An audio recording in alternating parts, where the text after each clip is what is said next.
All right, so we're gonna do the bent over bucket row. This movement will definitely help with your deadlift because you are working in the position of the deadlift, which means your positional strength will be good, which is really something you need to care about in order to protect that spine, is just being comfortable in that position. So because you're holding that bent over position, you'll be a little more comfortable with that neutral spine and things. The other thing we're going to talk about is the lat strength. This is to develop the lats, so it's going to help with that hanging knee tuck.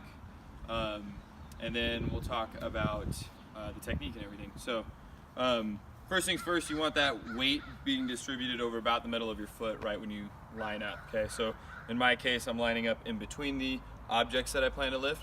I encourage you guys to use two of the same object if possible. That way you can get it pretty close to the same weight.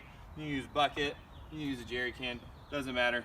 Either way, the back needs to be flat, right? So when I set up, I go to anatomical position, right? I push my hips back as I slightly bend the knees, all right? So I should feel it in the backs of my legs. Okay, I'm in my heels, I'm not in my toes, all right? And then from here, I'll elevate these slightly off the ground or start bringing tension into them if I don't want to elevate them completely, all right? So this has my arms at a straight position. I'm bent over, that's what I want, all right? So I don't really need to lift it up first, okay? So I'm just gonna leave these on the ground, but I am creating tension by starting to pull on it, right?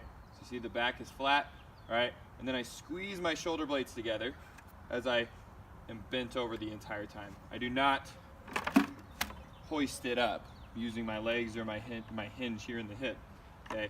I stay bent over and I squeeze my back together to get the rep completed, okay?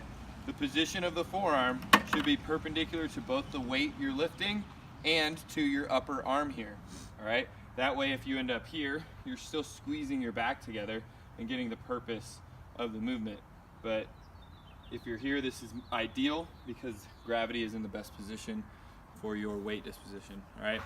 If you guys have any questions, leave them in the comments below or send us an email.